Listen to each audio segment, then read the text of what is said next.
ناظرین، یہ واقعہ شام کے شہر دمشق میں ہوا۔ ایک نوجوان خوبصورت لڑکی روزانہ اکیلی یونیورسٹی جاتی تھی۔ اسی یونیورسٹی میں اس کا والد ایک ڈپارٹمنٹ کا انچارج تھا۔ ایک دن چھٹی کے فوراً بعد اچانک بادل گرجنے لگے اور زوردار بارش ہونے لگی۔ ہر کوئی جائے پناہ کی تلاش میں دوڑ رہا تھا۔ سردی کی شدت بڑھنے لگی۔ آسمان سے گرنے والے اولے لوگوں کے سروں پر برسنے لگے۔ یہ لڑکی بھی یونیورسٹی سے نکلی اور جائے پناہ کی تلاش میں دوڑنے لگی۔ اس کا جسم سردی سے کانپ رہا تھا، لیکن یہ نہیں جانتی تھی کہ اسے پناہ کہاں ملے گی۔ جب بارش تیز ہوئی تو اس نے ایک دروازہ بجایا۔ گھر میں موجود لڑکا باہر نکلا اور اسے اندر لے گیا اور بارش تھمنے تک اپنے گھر میں رہنے کی اجازت دے دی۔ دونوں کا آپس میں تعارف ہوا تو معلوم ہوا کہ لڑکا بھی اسی یونیورسٹی میں پڑھتا ہے جہاں وہ خود زیر تعلیم ہے اور اس شہر میں اکیلا رہتا ہے۔ ایک کمرہ، برآمدہ اور باتھ روم اس کا کل گھر تھا۔ نوجوان نے اسے کمرے میں آرام کرنے کو کہا اور اس کے پاس ایک ہیٹر رکھ دیا اور کہا کہ کمرہ جب گرم ہو جائے تو وہ ہیٹر نکال لے گا۔ تھوڑی دیر بعد لڑکی بستر پر بیٹھی کانپتی رہی۔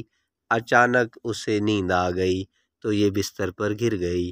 نوجوان ہیٹر لینے کمرے میں داخل ہوا تو اسے یہ بستر پر سوئی ہوئی لڑکی جنت کی حوروں کی سردار لگی۔ وہ ہیٹر لیتے ہی فوراً کمرے سے باہر نکل گیا، لیکن شیطان جو اسے گمراہ کرنے کے موقع کی تلاش میں تھا اسے وسوسے دینے لگا۔ اس کے ذہن میں لڑکی کی تصویر خوبصورت بنا کر دکھانے لگا۔ تھوڑی دیر میں لڑکی کی آنکھ کھل گئی۔ جب اس نے اپنے آپ کو بستر پر لیٹا ہوا پایا تو وہ ہڑبڑا کر اٹھ گئی اور گھبراہٹ کے عالم میں بے تحاشا باہر کی طرف دوڑنے لگی۔ اس نے برآمدے میں اسی نوجوان کو بے ہوش پایا۔ وہ انتہائی گھبراہٹ کے عالم میں گھر کی طرف دوڑنے لگی اور پیچھے مڑ کر بھی نہ دیکھا، یہاں تک کہ اپنے گھر پہنچ کر باپ کی گود میں سر رکھ دیا، جو کہ پوری رات اسے شہر کے ہر کونے میں تلاش کرتا رہا۔ اس نے باپ کو تمام واقعات معنوان سنا دیے۔ اسے قسم کھا کر کہا کہ میں نہیں جانتی جس عرصہ میں میری آنکھ لگ گئی، کیا ہوا میرے ساتھ، کیا کیا گیا، کچھ نہیں پتا۔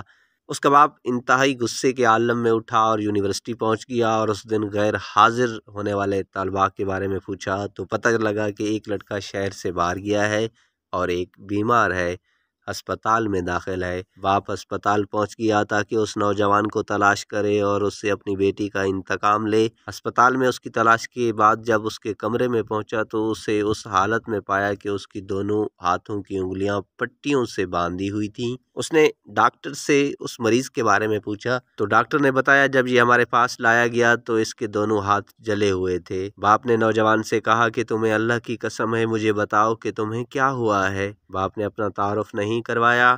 وہ بولا، ایک لڑکی کل رات بارش سے بچتی ہوئی میرے پاس پناہ لینے کے لیے آئی۔ میں نے اسے اپنے کمرے میں پناہ تو دے دی، لیکن شیطان مجھے اس کے بارے میں پھسلانے لگا تو میں اس کے کمرے میں ہیٹر لینے کے بہانے داخل ہوا۔ وہ سوئی ہوئی لڑکی مجھے جنت کی حور لگی۔ میں فوراً باہر آیا، لیکن شیطان مجھے مسلسل اس کے بارے میں پھسلاتا رہا اور غلط خیالات میرے ذہن میں آتے رہے۔ تو جب بھی شیطان مجھے برائی پر اکساتا میں اپنی انگلی آگ میں جلاتا تاکہ جہنم کی آگ اور اس کے عذاب کو یاد کروں اور اپنے نفس کو برائی سے باز رکھ سکوں، یہاں تک کہ میری ساری انگلیاں جل گئیں اور میں بے ہوش ہو گیا۔ مجھے نہیں پتا کہ میں ہسپتال کیسے پہنچا۔ یہ باتیں سن کر باپ بہت حیران ہوا۔ بلند آواز سے چلایا، اے لوگو، گواہ رہو، میں نے اس پاک سیرت لڑکے سے اپنی بیٹی کا نکاح کر دیا ہے۔ سبحان اللہ۔ ناظرین، ہماری یہ ویڈیو کیسی لگی اس کے بارے میں ایک کومنٹ ضرور دیجیے گا۔ ہاں، اگر ابھی تک آپ نے ہمارا چینل سبسکرائب نہیں کیا تو پلیز اس ویڈیو کو لائک اور چینل کو سبسکرائب کرنا نہ بھولیے گا۔